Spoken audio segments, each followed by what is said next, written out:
Jai Shridev everyone, and welcome to another edition of Vihangam Yoga Global Online Satsang. I myself Sudhanshu, joining from Delaware, USA, and I'm very excited to bring you the new series called Strengthening Meditation. In our previous few sessions, we were going through the series of controlling mind. On that series, we had multiple sessions where we discussed about how to be regular in meditation, as well as we talked about 10 dharmas, how we can acquire those dharma in ourselves, as well as we talked about how our day should be, how we should start our day, and how we should proceed ahead in meditation. In the next series, which we are starting today, we will talk about strengthening meditation. And in this series, in the first session today, we will talk about mind, the friend and the enemy. If you have any question and thoughts starts to collect, and if you want to share these thoughts and questions, so we have our two platforms here. The first one is slido.com/VYGOS, and the second platform is our WhatsApp number, which you will see on the screen. So let's move towards the Q&A session for the day. In the middle of this session, we will stop for a bhajan, which will give you some time to think what we are talking about, as well as which will help you to collect some questions. Without further delay, this week we have Chandan ji, who joined from Singapore, and Abhinav ji, who joined from Australia in our global panel. And these two will help us out today in answering these questions and participating in this discussion. Abhinav Kishore ji, who joined from Australia, he is a project lead in Atlassian. He is based in Sydney, and he is passionate about history, philosophy, design, and most prominently, spirituality. And Chandan Singh ji, who was based in Singapore from more than 2 years. He is working there in the IT department of a telecom company in Singapore, and he is also associated with Vihangam Yoga from his childhood. I hope you can hear me, Abhinav ji and Chandan ji. Yes, most definitely. Thank you for the lovely introduction. Yes, Sudhanshu ji, I can also hear you. Thank you so much for the lovely introduction. Thank you. Thank you very much, Abhinav ji and Chandan ji. So now, without further delay, let's start with the discussion of today's topic. As I mentioned that today is the first session of the topic called Strengthening Meditation. And in the first session of this topic, we will talk about mind, the friend and the enemy. In Upanishad, it's mentioned that mana eva manushyanam karanam bandha moksha. Who's your enemy? Mind is your enemy. No one can harm you more than your own mind untamed. And who's your friend? Mind is your friend. No one can help you more than your own mind wisely trained. So in today's session, we will talk about mind and how your mind can become your friend or how it is your enemy. So as this topic is all about mind, let's start with the very first question, and that is, what is mind? And I would like to request Abhinav ji to share your views on this. Yeah, thank you. Thank you for setting us up with that beautiful doha as well. I think as Sudhanshuji just mentioned, like this entire series is all focused on strengthening the urge and the understanding of meditation. And he just gave a beautiful explanation of the Doha from the Upanishad about the mind. Before I try my best to put some color on what the mind is, I just wanted to mention that, we can only become more strong in our desire to meditate if we understand what we're trying to control. If you look at, your own habits in life, like when I look at my own habits and when I started to, let's say, become more tidy as a person or more aware of what I'm eating or whatever it is, it's only because I started to understand the value of those things. And very much so when it comes to this topic of strengthening meditation, the mind is at the core of this discussion, as has been mentioned already. So to understand what the mind is, all you need to do is close your eyes, really. So try to close your eyes and try to control your thoughts. And you can try it just as I'm speaking for 30 seconds, a minute, however long you want. And no matter who you are in the world, you will notice that for a few moments, you can control your thoughts. You may be able to think about one particular thing, or if you want to take it up a level, you can try to stop thinking completely. So tell yourself, I'm not going to think about anything. And organically, somehow, you start to tussle with yourself. You start to have trouble achieving that thing of not thinking or thinking about one thing.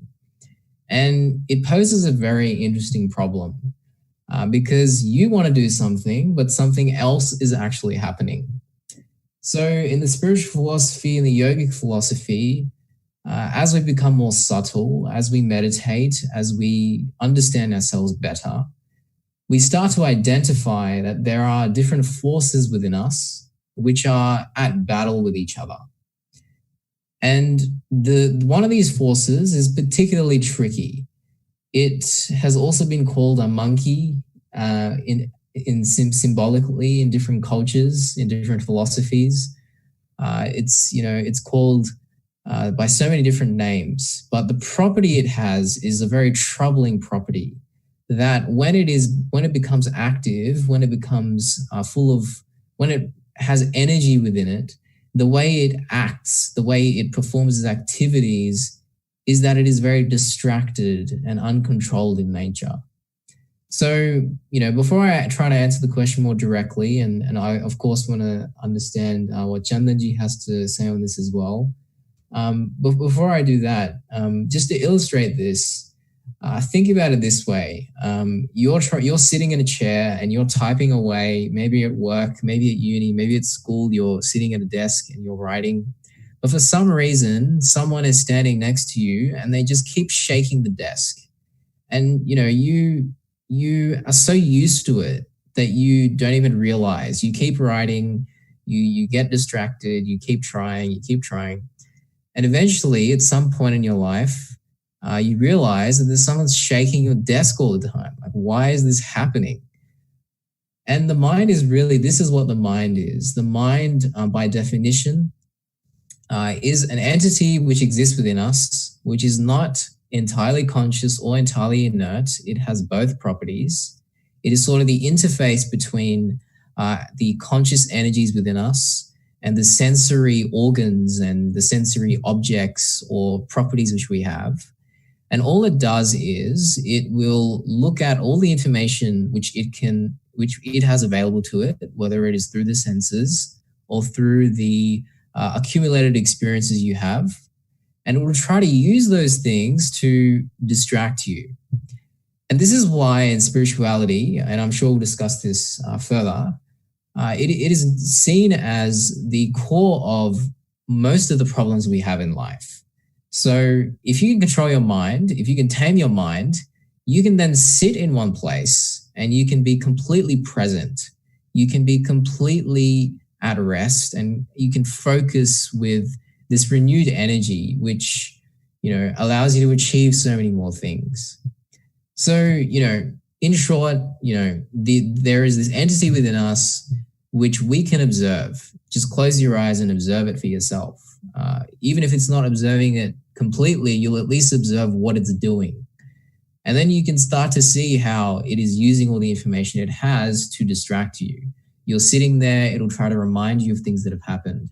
You're sitting there, it will try to develop fears inside you, or fear will develop inside of you of a future which you do not know about.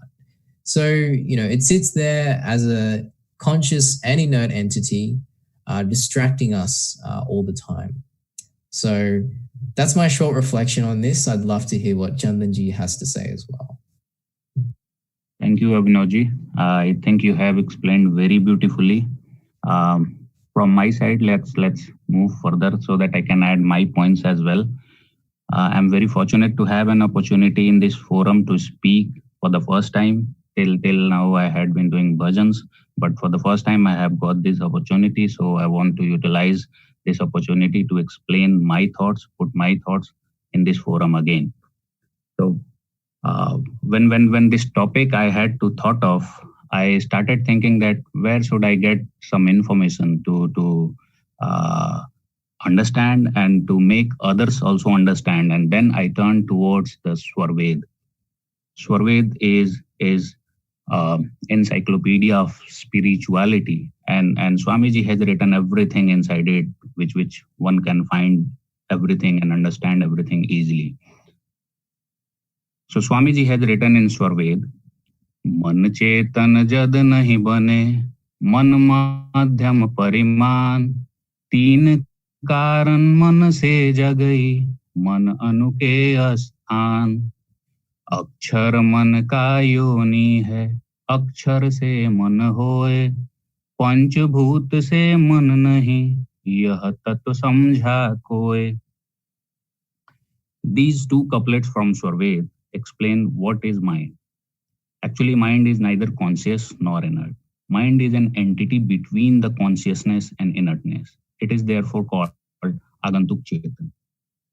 Human body has four inner organs, Man, Buddhi, Ahankar, and Chit. And mind is one of the inner organ of the human body. Mind is the man's faculty of thinking, reasoning, and applying knowledge. Mind is the boss of our body. It runs the show and controls just about everything we do.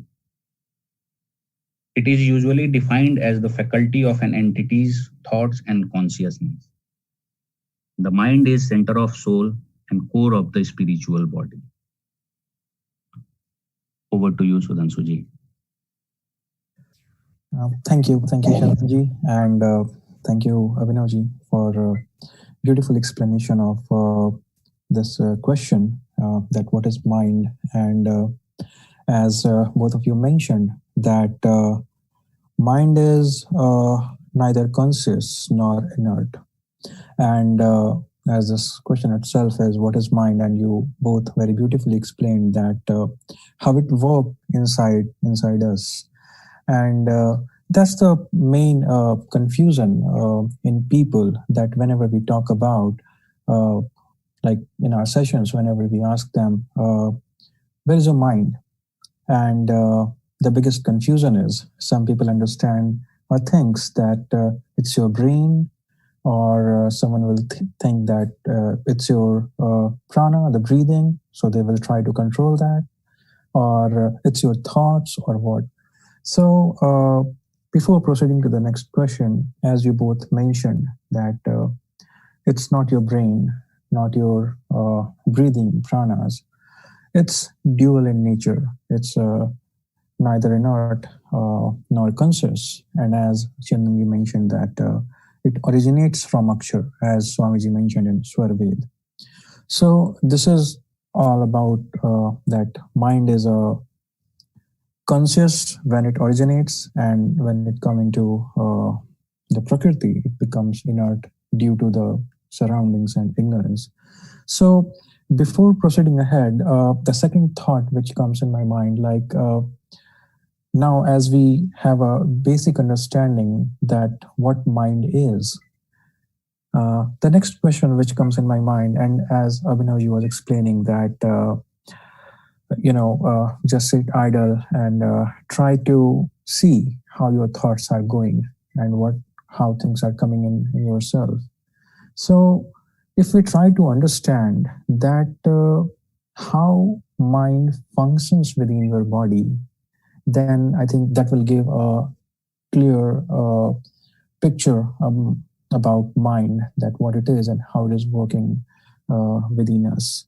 So this time, let's start with Chandanji. What you have? What's your thought about this? Okay, so in order to understand how does mind works, I would like to start with an example. So let's consider there is a king who wanted to rule his kingdom. So in order to rule the kingdom, king will require a minister. There are other people also who he will need, but the main man who will be in charge of all his execution of rules and regulations will be the minister. So minister is the one who is talking to others and gives direction to execute the plans. In this case, minister is the one who is updating to the king about all the activities going on outside. In the same way, our body also, soul is the king and our mind is the minister. Mind is the organ who is coordinating and giving instructions to the other inner and outer organs. And slowly, mind takes control on our whole body. Swamiji has written in Swarved, शुद्ध अशुद्ध दो भेद हैं, मन ही अवस्था होय, इंद्रिन उक्ता शुद्ध हैं, शुद्ध समासर होय. There are two stages of mind. One we can call pure mind and another one is impure mind. If mind follows the soul, then it is in right direction and it will act as a friend. The body will become pure. If mind follows the outer sense organs, then it will start behaving like enemy and the body will get inclined towards the impurity. Most of the time, we have felt that mind tries to take us to the negative direction. If we want to do something, then mind will try to bring negativity. For example, every morning we try to wake up and do the meditation in Brahm Muhurat. But sometimes we start thinking about sleeping and for some more time, and the mind will start making us think that we can do this tomorrow, not today. If speed of mind is not controlled, it will run like anything. It will not allow you to focus on things which you are doing. Let me share one story with you all. There was an old man who used to be well respected in society and was having knowledge about spirituality. He used to worship God every day for hours and hours and was very happy. In the same house, his daughter-in-law was also there who used to read mind and understand what are the thoughts going on in the mind of people around her. One day, the old man was doing his worship with his full devotion from so long. In between, there was somebody who knocked on the door and asked about the old man. The daughter-in-law replied that he has gone to market to buy some vegetables and asked the person to come after half an hour. Again, after half an hour, same man came back and the daughter-in-law said that he was back but went to gold shop to collect something. Again, after 30 minutes, the man when came back, then daughter-in-law said, sorry, he was back but went again to buy some slippers. She apologized to the man and said, don't know what is happening today, but I am sorry. The old man was listening all these things and he left his worship and came back and asked to his daughter-in-law that why he was lying. The daughter-in-law replied that I know you are doing worship, but in between you thought of going to market to buy vegetables because today the rates will be less. Then you thought of going to gold shop to buy the necklace, and while coming back you were planning to buy the sandals as the shop is in the same way. The old man was shocked to know these things and agreed that these thoughts were there in his mind when he was doing the worship. The summary is the mind will run here and there and will not let us do the things properly. Although he was doing worship, but he was thinking these two, three things parallelly. So in this way, the mind keeps us deviating from here to there and makes us work not in proper direction.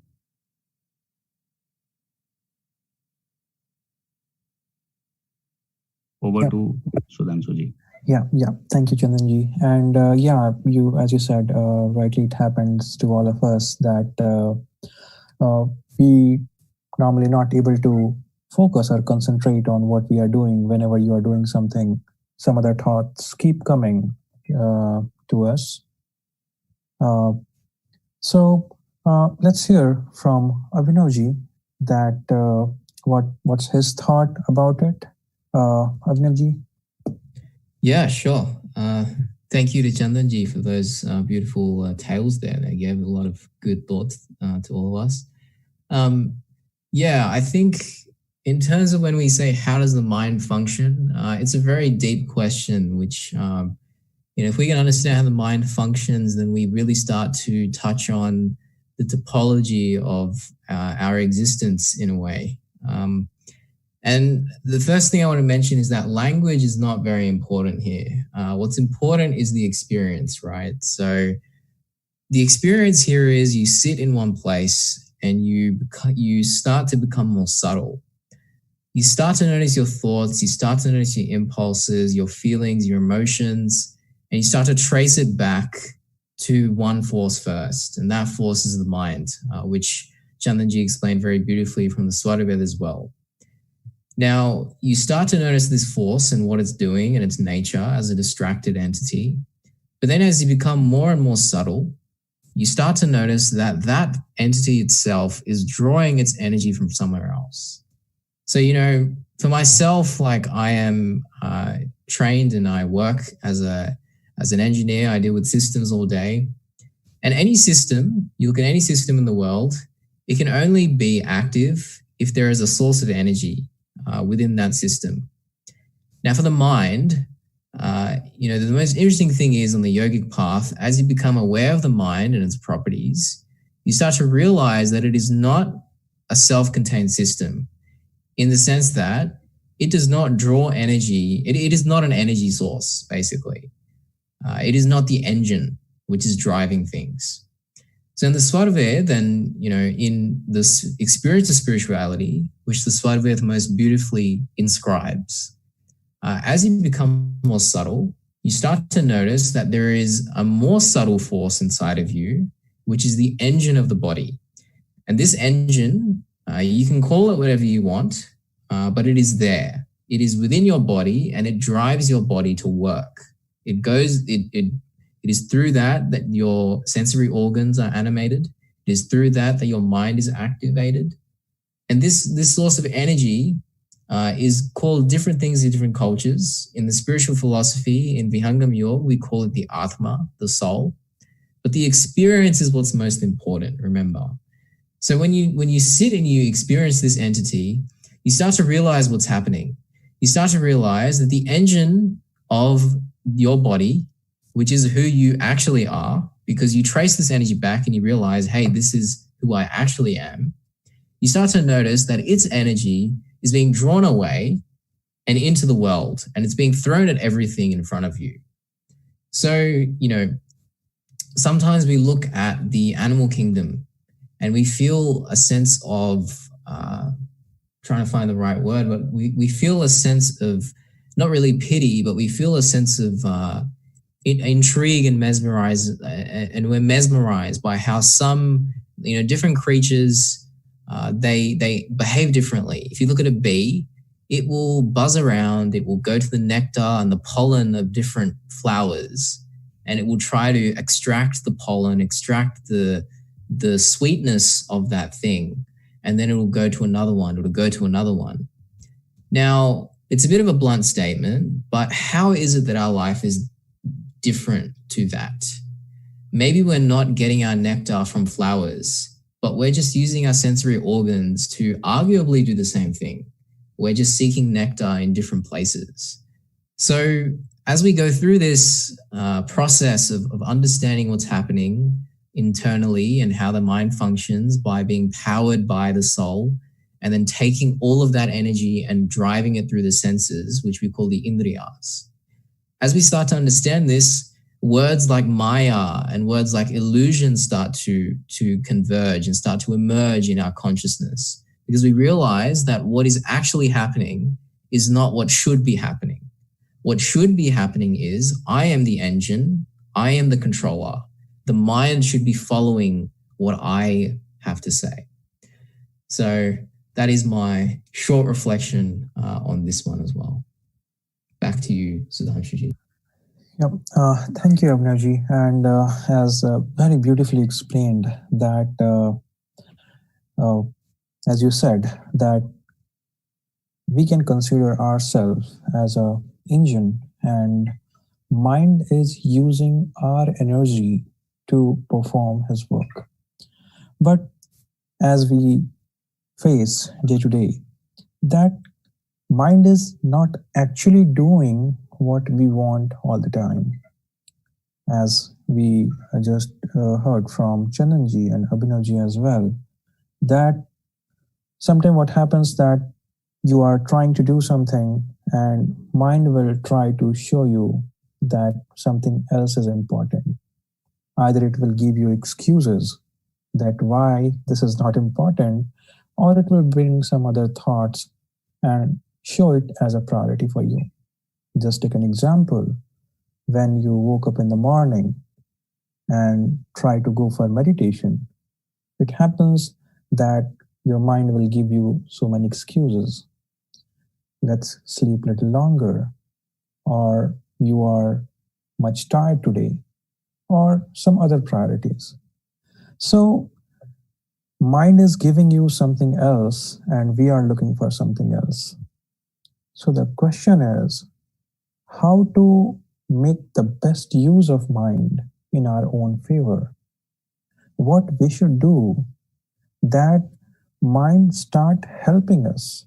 What we should do that mind will become our friend, not our enemy. And to take this, I would like to ask Abhinavji, what's your thought about this? Yeah, thank you for the question. So for us in the physical world, we experience different kinds of forces even beyond our body. So the question of how can we, kind of reverse the mind, and that's a bit of a hint, but how can we reverse the way in which the mind works and make it a friend?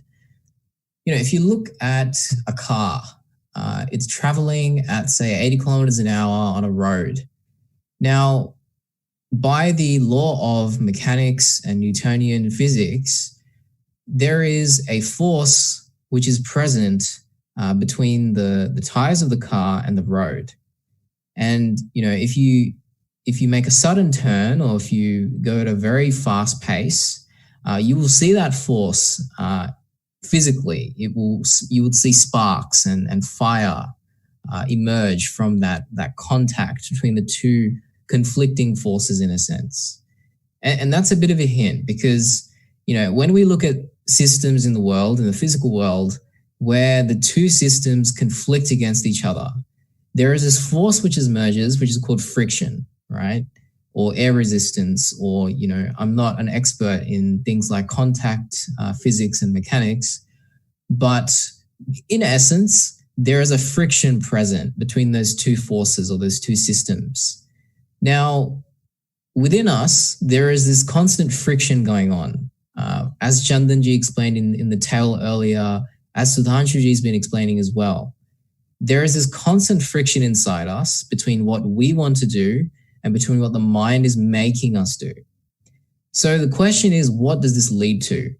In the physical world, physical friction between two forces, between two systems, if it goes for too long, it starts to erode the surface of that thing. So that's why, your tires, if you look at Formula One races, the tires have to be replaced. They have to be made of certain materials. But what about the friction inside of us? What happens? And there is this very topical modern word which very beautifully, well, maybe not beautifully, but very clearly explains what happens. And that word is stress. So, as this frictional contact continues within us, we start to enter a state where the world becomes a little heavier and the world becomes more turbulent in nature. And the source of all this is what we call stress. And the source of stress is that the direction in which the mind is traveling and the direction in which you want to travel is different.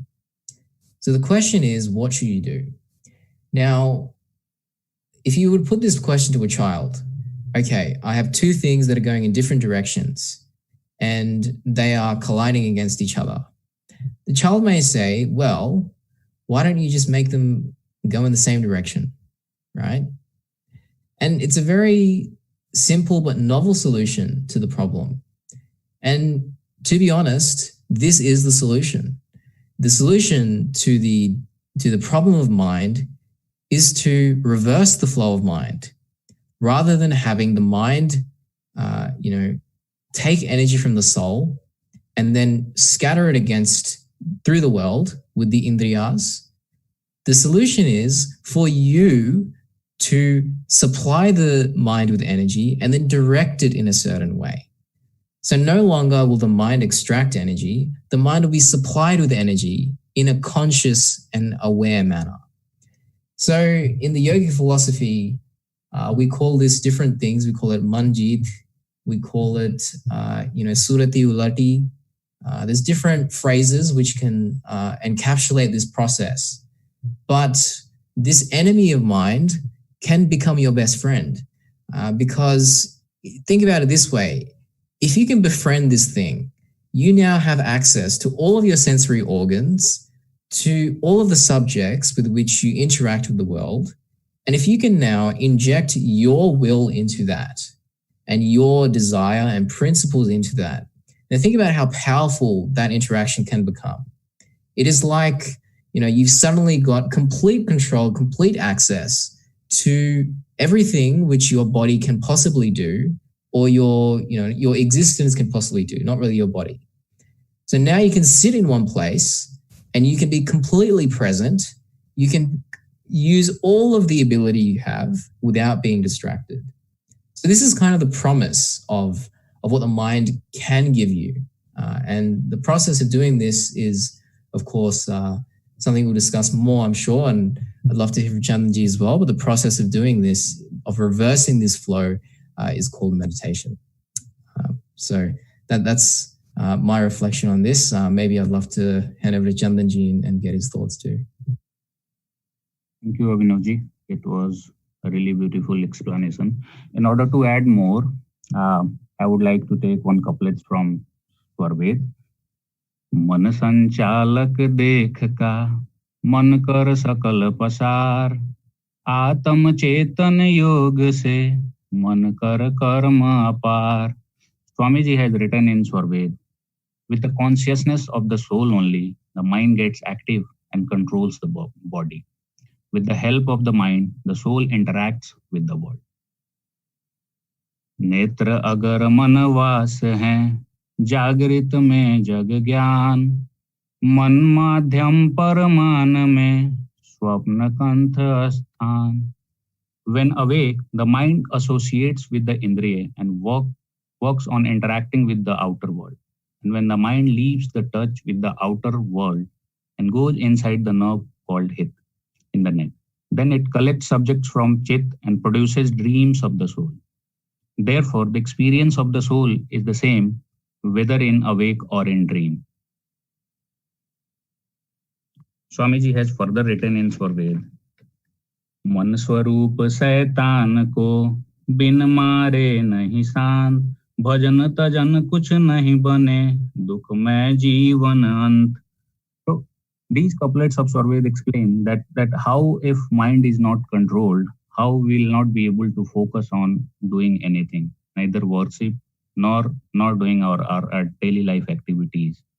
So in one way, the mind is the strongest thing which we need to control and we need to focus on, that what we are going to do, what we are planning to do, and how mind is stopping us from doing this thing. So the question is, does it play the role of an enemy or mind is a friend? So Swamiji has further explained, मन मुख जीव सुख ना मिले मन अरे रह नहीं साथ जग जीवन भरमत्व Sadguru Sarana Sanat. The greatest enemy of the soul is the mind. Soul and mind are together for innumerable births. The soul is under the influence of the worldly desires and cravings raised by the mind. Unless the soul isolates itself from the play of the mind, it would not live in peace. The soul would never get true happiness while living just according to the mind. Mind would always keep the soul enslaved of the worldly subjects and bring sorrow in life. Therefore, one needs to seek shelter from Sadguru, who paves the path for the soul to true happiness and should lead life accordingly. Now the question is how it can be a friend. So we all know that mind is a powerful tool for the soul if kept in control. It is through mind that a human being is able to achieve everything in this world. However, when it goes uncontrolled, life is thrown in extreme sorrow due to actions taken under uncontrolled mind. Therefore, to make the best use of mind, one must practice things necessary to keep mind in control. The reason for uncontrolled mind is the raga, the attachments. Raga is like fire, and worldly subjects are like fuel of the fire. Mind is restless and impure due to attachments. Mind can be controlled only with abhyas and vairagya. We need to practice control over mind as well as work upon ending the attachments with worldly subjects. So this is what I believe. We all know that mind is uh, acting like a friend as well as enemy at the same time, and most of the times we are in negative direction. We are in control of mind, and we start doing the things which we should not do. And in order to control that, we need to practice. We need to follow the strict routines. So over to you, Sudhanshuji. Yeah. Thank you very much, Chandanji, for this beautiful explanation. And as you gave reference from Swarved, you mentioned so many couplets where Swamiji has explained about mind, how it works, and when your mind will become your enemy and how it will become your friend. So, as you were mentioning, that mind will become your enemy when mind is indulged in the external work, when mind is under raga. And if we want to make it friend, then we don't have to supply the material which will increase the fire of this raga. So what we need to do for that, as Chandanji mentioned, that we need to go with the practice of vairagya. And the practice of vairagya, how to achieve that, for that, as both Abhinavji and Chandanji mentioned, that meditation is a way, and of course, the blessing of Master, blessing of Sadgurudev is the most important thing to make your mind friend from your enemy. So, thank you so much for joining us this week, Chandanji and Abhinavji. I think we have all been able to take away a few things from our discussion today. A humble thank you from myself uh, to both of you and all who listening in today. Today was the first session of strengthening meditation, and on the first session, we talked about mind, the friend, and the enemy. In the beginning, we start the discussion with what is mind, and Abhinavji and Chandanji has very beautifully explained that mind is not your brain, mind is not your breath.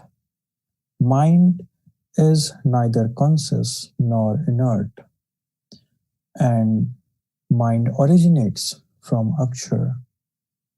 Further in the discussion, we also got to know that what are the different position of mind.